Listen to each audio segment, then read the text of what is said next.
एक कवि थे मैथिली शरण गुप्त, आपने नाम सुना होगा, राष्ट्र कवि का दर्जा उनको दिया जाता है।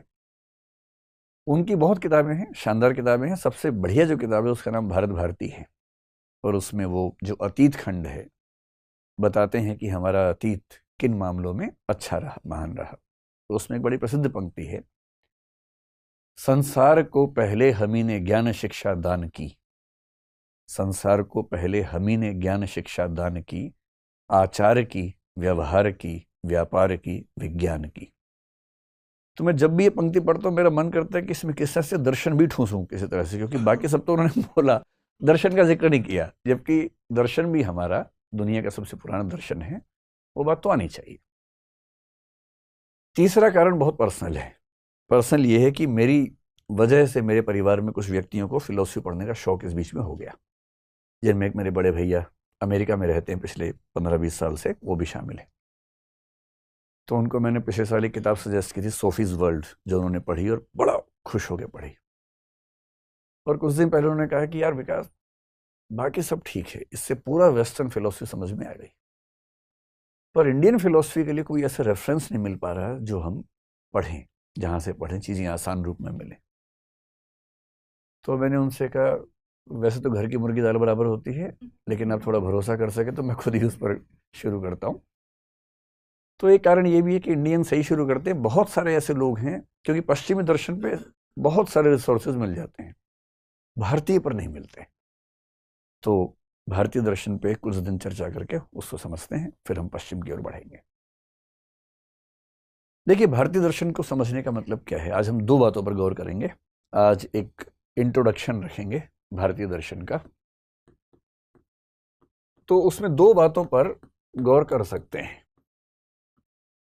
एक गौर तो ये कर सकते हैं कि पूरी इंडियन फिलोसफी कैसे कैसे डेवलप हुई, एक उसका हिस्टोरिकल पर्सपेक्टिव क्या है, इसका ऐतिहासिक अनुक्रम क्या है, या हिस्टोरिकल पर्सपेक्टिव क्या है। हमारी टीम ने कुछ कमेंट्स भेजे, कहा कि कुछ लोग ऐसे हैं जो हिंदी सुनते हैं लेकिन पढ़ नहीं पाते, तो आप बोर्ड पे थोड़ा सा अंग्रेजी में ज़्यादा लिखेंगे तो उनको समझ में आ जाएगा। तो भाई ये जो लिखा है इसको देवनागरी में भारतीय दर्शन कहते हैं, इंडियन फिलोसफी समझ लीजिए, ठीक है। एक तो देखेंगे उसका हिस्टोरिकल पर्सपेक्टिव, वेद से शुरू होकर क्यों ना हम ओशो रजनीश तक ही समझ लें, कैसे कैसे डेवलपमेंट्स हुई, कब क्या हुआ, किसने क्या किया, ताकि एक फ्रेम बन जाए, एक क्लासिफिकेशन आपके दिमाग में ठीक से सेट हो जाए कि भारतीय दर्शन का मतलब क्या होता है, कहाँ से कहाँ तक होता है। फिर देखेंगे कि इंडियन फिलोसफी में क्या कुछ ऐसे कॉमन फीचर्स हैं जो आमतौर पर सभी दार्शनिकों में नजर आ जाते हैं, या सब में ना भी हैं तो 80% 90% में नजर आ जाते हैं, जिससे आपको टेंडेंसी समझ में आ जाए कि भारतीय दर्शन का सामान्य जो मिजाज है वो क्या है, सामान्यतः वो किस तरह से चीजों को देखने का आदी रहा है। अगर मैं आपसे पूछूं कि आप किस दर्शन को मानते हैं, शायद आप बता नहीं पाएंगे, क्योंकि आप किसी को एग्जैक्टली मानते नहीं। पर आश्चर्य की बात है कि जितनी आपकी दार्शनिक मान्यताएं हैं वो सारी की सारी भारतीय दर्शन में हैं। जैसे आपको अपना दर्शन नहीं पता, पर आपको ये पता है कि मृत्यु के बाद पुनर्जन्म होता है। आप में से अधिकांश की राय में ऐसा होता होगा। तो पुनर्जन्म भी तो दर्शन है ना, दार्शनिक धारणा है। आप में से लगभग सब ये मानते होंगे कि हमारे शरीर के भीतर एक आत्मा नाम का द्रव्य है, वस्तु है, या कुछ है, आत्मा है। अभी आत्मा भी तो दर्शन की धारणा हुई ना, कहां से आ रही है। कभी आपने सुना होगा कि ईश्वर की मर्जी के बिना संसार में पत्ता भी नहीं हिलता है, ये भी एक दर्शन का नाम है, इसको पैंथीज्म, सर्वेश्वरवाद कहते हैं। ये भी एक दर्शन ही तो है। कभी आपसे गलती से किसी को चोट लगती होगी, आपको लगता होगा कि मेरा इसका फल मुझे मिलेगा, ये कर्म सिद्धांत है, ये भी दर्शन का हिस्सा है। आप जानते नहीं है कि आपका दर्शन क्या है, पर आप दिन भर में कम से कम 50 बार दार्शनिक बातें करते जरूर हैं। आप सब दार्शनिक हैं, बस पता नहीं कि आप दार्शनिक हैं। ऐसा होता है, नॉर्मल बात है, सामान्य बात है। इसलिए हम सब दार्शनिक हैं, ये अनिवार्य है। हम चाहकर भी अदार्शनिक नहीं हो सकते। बस ये होता है कि हमें पता नहीं होता कि हमारी कौन कौन सी मान्यताएं हैं और वो कहाँ कहाँ से आ रही हैं, उनके रूट्स क्या हैं। वही आज समझने का प्रयास करेंगे। तो यदि शुरुआत करें कि इंडियन फिलोसफी का एक हिस्टोरिकल पर्सपेक्टिव क्या है, या हिस्ट्री ऑफ इंडियन फिलोसफी क्या है, कहाँ कहाँ से फिलोसफी की शुरुआत हमारे देश में हुई। अगर मैं इसको कुछ युगों में बांटना शुरू करूं तो आप कह सकते हैं कि सबसे पहले जो फिलॉसफी का युग है उसको आप वैदिक एज या वैदिक युग भारतीय दर्शन के कह सकते हैं। मैं बहुत बोरिंग वाली हिस्ट्री नहीं पढ़ाऊंगा, अब तनाव वाली, हम हिस्ट्री का उतना ही पढ़ेंगे जितना हमें समझना जरूरी है, बहुत बहुत विस्तार में जाने की जरूरत नहीं है। वैदिक उच्च का एज का मतलब मोटा मोटा क्या है कि एक तो जो वेद हैं, वेद को कुछ लोग VEDA लिख देते हैं, कुछ बहुवचन करने के लिए S भी लगा देते हैं, वेदास कह देते हैं, तो वेद कह लीजिए। और एक शब्द आपने शायद सुना होगा, उपनिषद। मेरी मजबूरी है कि मैं रोमन में लिख रहा हूँ, देवनागरी में नहीं लिख रहा हूँ, क्योंकि बहुत सारे ऐसे लोग हैं जो हिंदी समझते हैं बस पढ़ नहीं पाते देवनागरी, तो उनको भी बात समझ में आ सके इसलिए ऐसा कर रहे हैं। वेद आपको पता है कि बहुत पुरानी रचनाएं हैं, कुछ लोग बोलते हैं कि 10,000 साल पहले की हैं, कुछ बोलते हैं 5-6 हजार ईसा पूर्व की रचनाएं हैं। जो NCERTs वगैरह में लिखा हुआ है अब तक, हो सकता है कल को धारणाएं बदलें इतिहास लेखन में, लेकिन अब तक जो धारणाएं जनरली मानी जाती हैं, हम ये मान के चलते हैं कि ईसा पूर्व 1500 ईस्वी के आसपास, उसके 200-300 साल पहले, 200-300 साल बाद के दौर में आमतौर पर वेदों का जो कलेक्शन हुआ, वेदों की रचना हुई और बाद में कलेक्शन भी हुआ। वेदों को किसने लिखा पता नहीं, ये किसी एक व्यक्ति की रचना हो नहीं सकती है, ये बहुत विराट सोर्सेज हैं। हजारों लोगों ने वनों में रहते हुए, तपस्याएं करते हुए इन मंत्रों की रचनाएं की होंगी। न्याय दर्शन कहता है कि वेदों की रचना ईश्वर ने की है, क्योंकि ये मानवीय नहीं हो सकता। मीमांसा दर्शन कहता है कि वेदों की रचना ईश्वर ने भी नहीं की है, वेद अकर्तृक हैं। अकर्तृक का मतलब किसी ने रचना नहीं की है, वेद नैसर्गिक हैं, नित्य हैं, प्राकृतिक हैं। हाँ, ये हो सकता है कि वेदों के ज्ञान को कुछ लोगों ने कंपाइल कर दिया हो, लेकिन वेदों की रचना ईश्वर भी नहीं, क्योंकि मीमांसा दर्शन ईश्वर को मानता नहीं है। क्योंकि वो ईश्वर को मानता नहीं है तो ईश्वर ने रचना की कैसा मान सकता है। तो न्याय दर्शन ईश्वर को मानता है, तो वो कहता है ईश्वर ने की है। लेकिन हम ये मान सकते हैं कि बहुत सारे लोगों ने बहुत सदियों तक चीजों को लिखा, इकट्ठा किया गया। वेदों को इकट्ठा जिस व्यक्ति ने किया उसको आमतौर पर हम कहते हैं कि वो वेद व्यास थे। कुछ कुछ हिंदी में लिख देता हूं, वरना मैं हिंदी लिखने भूल जाऊंगा। तो जो वेद व्यास नाम के ऋषि हुए, वेद व्यास बहुत ही विराट योगदान वाले व्यक्ति माने जाते हैं। हालांकि स्वामी विवेकानंद ने कहा कि वेद व्यास कोई एक व्यक्ति नहीं रहे होंगे, एक समूह या एक परंपरा रही होगी, क्योंकि एक व्यक्ति इतना कैसे कर सकता है। ये वो व्यक्ति हैं जिन्होंने सारे वेदों को कंपाइल किया। ये वो व्यक्ति हैं जिन्होंने 18 पुराणों की रचना की। ये वो व्यक्ति हैं जिन्होंने महाभारत की भी रचना की, और महाभारत का मतलब है गीता की भी रचना की। और ये वो व्यक्ति हैं जिनके बारे में लोग मानते हैं कि यही ऋषि बादरायण भी थे जिन्होंने ब्रह्म सूत्र या वेदांत सूत्र की रचना की, जो वेदांत दर्शन का सबसे मूल एक ग्रंथ है। हालांकि चौथी बात पे डिबेट है, कुछ लोग मानते हैं कि ये दोनों व्यक्ति एक ही व्यक्ति थे। वेद 4 हैं, आपको अच्छे से पता ही है, जिनमें से एक का नाम ऋग्वेद है, एक का नाम सामवेद है, एक का नाम यजुर्वेद है, एक का नाम अथर्ववेद है। वेदों में दर्शन बहुत ज्यादा नहीं है, वेदों का ज्यादा जो मंतव्य है वो मंत्रों से है, जिनसे हम यज्ञ करते हैं, हवन करते हैं, पूजा पाठ करते हैं। दार्शनिक प्रवृत्तियां वेदों के शुरुआती हिस्से में नजर नहीं आती हैं। इसलिए वेदों में शुरू में कुछ कुछ कंफ्यूजन भी है, जैसे ईश्वर को लेकर, ईश्वर एक है या बहुत सारे हैं। तो वेदों में सामान्यतः कई ईश्वर माने गए हैं, सूर्य को भी, वरुण को भी, इंद्र को भी, बहुत सारे ईश्वर हैं। और ये कंफ्यूजन भी दिखता है कि मैं पूजा करूं तो किसकी करूं। एक वाक्य वेदों में बार बार आता है, कस्मै देवाय हविषा विधेम। फिर इस कंफ्यूजन का समाधान क्या निकाला गया कि अरे भाई, सब रास्ते एक ही रास्ते हैं, एकम सद्विप्रा बहुधा वदंती, इसमें ऋग्वेद में कहा गया है। एक ही सत्य है, अलग अलग तरीके से कहा जाता है। अग्नि यमम मातरेश्वान माहु, अग्नि कहो, यम कहो, मातरेश्वान कहो या माहु कहो, सत्य एक ही है, एकम सद विप्रा बहुधा वदंती। लेकिन वेदों में आपको हल्का हल्का कंफ्यूजन दिखेगा, क्योंकि उस समय शुरुआती चिंतन हो रहा है और ये निश्चित नहीं हो पा रहा कि हम ब्रह्मांड की व्याख्या कैसे करें। हर वेद के 4 हिस्से माने जाते हैं, जिसमें पहले हिस्से का नाम होता है संहिता। और संहिता का बेसिक मतलब है मंत्र, जिन मंत्रों से हम पूजा पाठ करते हैं। तो जब भी आप वैदिक मंत्र सुनेंगे तो इसका मतलब है कि वो वेद का कौन सा हिस्सा है, संहिता। संहिता के बाद दूसरा हिस्सा होता है जिसको बोलते हैं ब्राह्मण।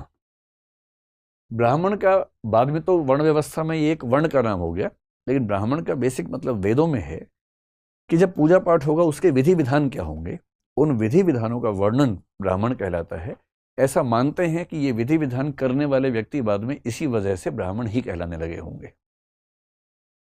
तीसरा जो शब्द है या तीसरा जो हिस्सा है उसको बोलते हैं आरण्यक। अरण्य होता है जंगल। आरण्यक का मतलब है कि जो लोग वनों में निवास करते हैं, तपस्वी वगैरह हैं, उनके लिए आचार व्यवहार के क्या नियम हैं वो आरण्यक में होते थे। और सबसे मजेदार बात, वेदों का ही जो चौथा हिस्सा होता है उसका नाम होता है उपनिषद। इसलिए उपनिषद कोई अलग चीज नहीं है, उपनिषद वेदों का ही हिस्सा है। बहुत सारे उपनिषद माने जाते हैं। आपने सुना होगा कि उपनिषद 108 माने जाते हैं, जिनमें से लगभग 10 से 12 बड़े महत्वपूर्ण हैं। जैसे बृहदारण्यक बहुत महत्वपूर्ण है, छांदोग्य बहुत महत्वपूर्ण है। सबसे 2 पुराने उपनिषद जो हैं बृहदारण्यक और छांदोग्य माने जाते हैं। अगर आप देखेंगे तो बृहदारण्यक उपनिषद का संबंध किससे है, तो हमारा जो वेद है उसमें यजुर्वेद जो है बृहदारण्यक इससे जुड़ा हुआ है, इसके अंतर्गत है। सामवेद के अंतर्गत छांदोग्य उपनिषद आपको अंतिम हिस्सा मिलेगा। और क्योंकि उपनिषद वेदों का ही अंतिम हिस्सा है, इसलिए उपनिषदों का एक नाम वेदांत भी होता है। और वेदांत का मतलब है वेदों का अंतिम हिस्सा। उपनिषद जो है ना वो है फिलॉसफी। शायद इस पूरी दुनिया में उस समय तक वैसी फिलॉसफी को सोच भी नहीं पाया होगा जितनी गहरी फिलॉसफी उपनिषदों में दिखती है, वेदांत में दिखती है। इसलिए अगर आपको समझना हो कि भारतीय दर्शन के शुरुआती स्तर पर दर्शन का सबसे गहरा बिंदु कहाँ दिखता है, वो क्या है, उपनिषद है। 10-12 उपनिषद बहुत महत्वपूर्ण हैं। और उपनिषदों में लगभग वो सारी धारणाएं जो आप आज मानते हैं आ चुकी थी। आत्मा होती है या नहीं, वेदों में कहीं कहीं हल्का सा कंफ्यूजन दिख सकता है, लेकिन उपनिषदों तक आते आते आत्मा निश्चित हो गई है कि आत्मा नाम की एक संरचना है। फिर एक मोक्ष की धारणा आपने सुनी होगी जिसको लिबरेशन कह देते हैं, मुक्ति कह देते हैं। मोक्ष की धारणा भी उपनिषदों में स्पष्ट हो गई है। कहीं कहीं स्वर्ग का जिक्र आता है, लेकिन भारतीय परंपरा में मोक्ष सबसे ऊंचा आदर्श माना गया, वो उपनिषदों में स्पष्ट हो चुका है। फिर आपने एक पुनर्जन्म यानी कि रीबर्थ नाम की चीज सुनी होगी। और भारत के लगभग सब लोग मानते हैं कि हम मरने के बाद पुनः पैदा होते हैं, और हम जो पैदा हुए हैं उसके पीछे भी हमारा जन्म रहा है। ये जो धारणा है, ये धारणा उपनिषदों में स्थिर हो चुकी है पूरी तरह से। इसलिए ये सारी की सारी धारणाएं, आत्मा हो, मोक्ष हो या रीबर्थ हो। और आपने एक शब्द सुना होगा ब्रह्म। वेदों में बहुत सारे ईश्वर हैं, लेकिन इस बात का जवाब देना मुश्किल है कि ये अंततः एक पूरा हिरार्की ऑर्डर कैसा है, कौन है परम सत्ता जिसके तहत सारी छोटी सत्ताएं आती हैं। उपनिषद तक आते आते मान लिया गया कि एक परम तत्व है, वो ब्रह्म है।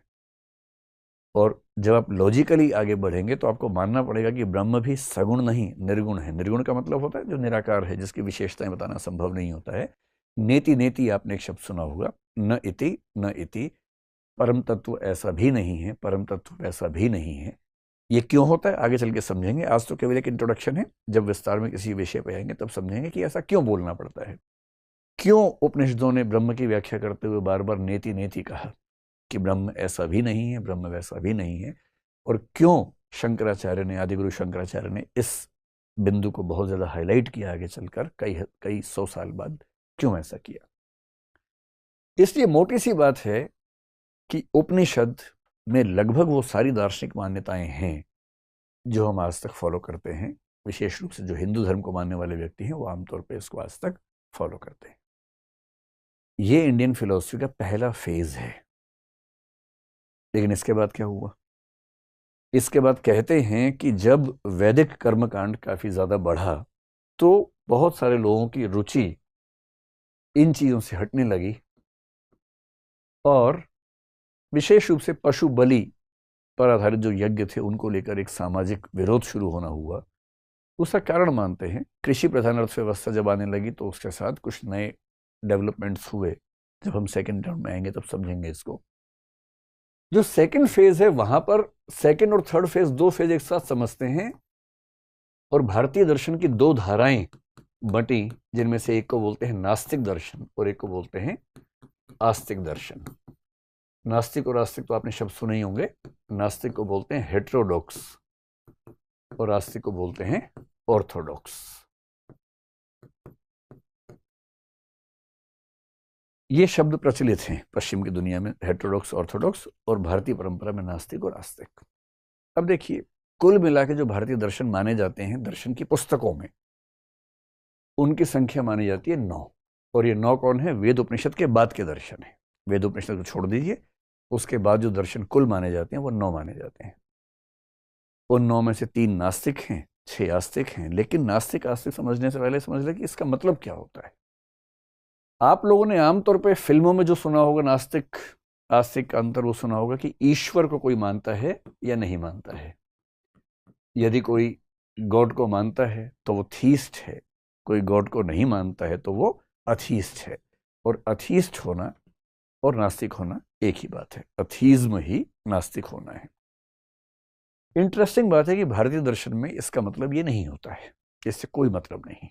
एक दूसरा मतलब कुछ लोग निकालते हैं कि जो लोग परलोक में, परलोक का मतलब ट्रांसेंडेंटल वर्ल्ड, ट्रांसेंडेंटल का मतलब है जो इस दुनिया से, डेंटल से कोई मतलब नहीं इसका, है ना। ट्रांसेंडेंटल का मतलब इस दुनिया से परे की दुनिया। जो मानता है कि इस दुनिया के परे कुछ नहीं है वो नास्तिक है। जो मानता है कि ना, इस दुनिया के परे कुछ है और बहुत महत्वपूर्ण है, वो कुछ ट्रांसेंडेंटल बिलीफ रखता है और उसके बारे में ये कहते हैं कि वो आस्तिक व्यक्ति है। भारतीय दर्शन के क्लासिफिकेशन में आस्तिक का मतलब ये भी नहीं होता है। तो तीसरा क्या हो सकता है? एक तीसरा है, और तीसरा है वेद। जो वेद लिखे गए, और वेद का मतलब यहां उपनिषद से भी हो जाता है, क्योंकि उपनिषद वेदों का हिस्सा ही है, अलग से नहीं।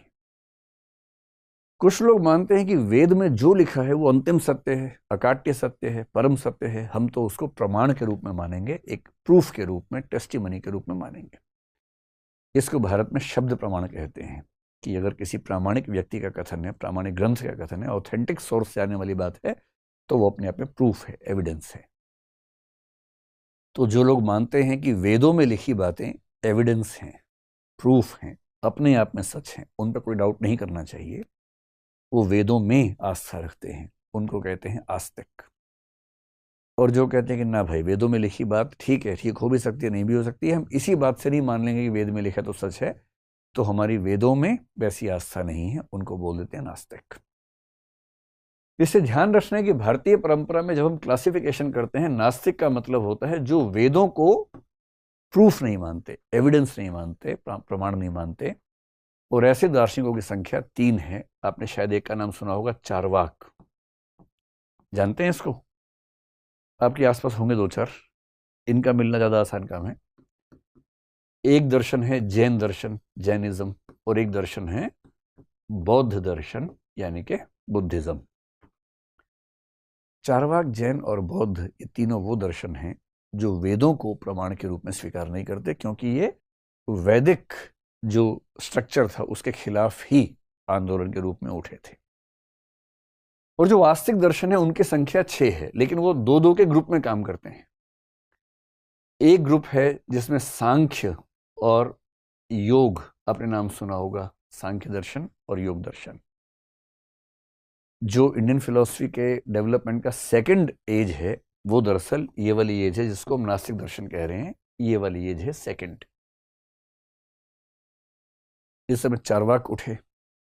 आपने ऋषि बृहस्पति का नाम सुना होगा। बहुत इंटरेस्टिंग बात है कि चारवाक दर्शन की रचना करने वाले कौन थे? गुरु बृहस्पति थे। उनकी रचना से चारवाक दर्शन पैदा हुआ। उन्होंने क्यों रचना की, इसकी एक कहानी है, जब चारवाक को पढ़ेंगे तब समझेंगे। जैन दर्शन आपको पता ही है, महावीर जो हैं, जिनको भगवान महावीर जैन लोग कहते हैं, उनकी भूमिका सबसे प्रमुख है। हालांकि वो अकेले नहीं है, वो 24वें तीर्थंकर हैं। तीर्थंकरों की परंपरा के अंतिम तीर्थंकर माने जाते हैं। बौद्ध दर्शन किससे आए? गौतम बुद्ध से आया। आपने ये भी सुना होगा कि जैन दर्शन आगे चल के 2 हिस्सों में बट गया, श्वेतांबर, दिगंबर हो गया। बौद्ध परंपरा भी आगे चलकर 2 बड़ी परंपराओं में बटी, हीनयान, महायान। और अगर आप 1956 को ध्यान रखें तो एक और परंपरा बनी, नवयान। इसलिए बौद्ध परंपरा के 3 जो रास्ते निकले, हीनयान, महायान, और 20वीं सदी में डॉक्टर अंबेडकर के माध्यम से नवयान बना 1956 में। एक वो भी प्रसंग इसमें आता है।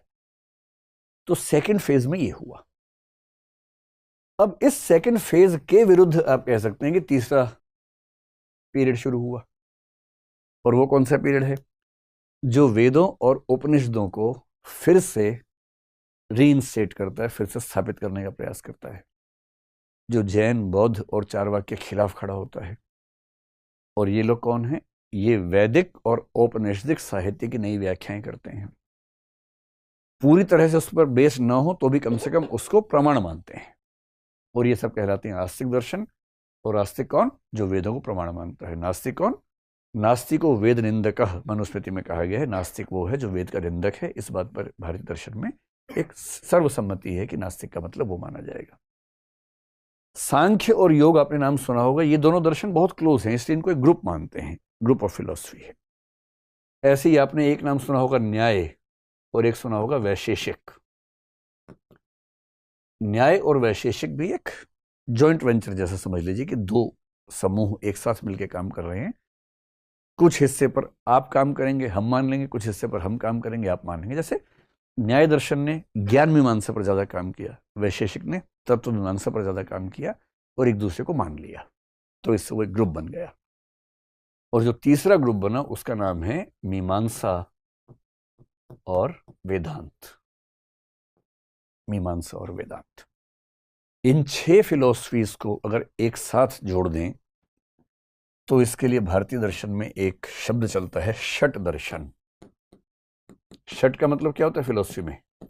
6, द कॉम्बिनेशन ऑफ 6 फिलॉसफीज, षट दर्शन। इसी षट दर्शन को बोलते हैं हिंदू दर्शन।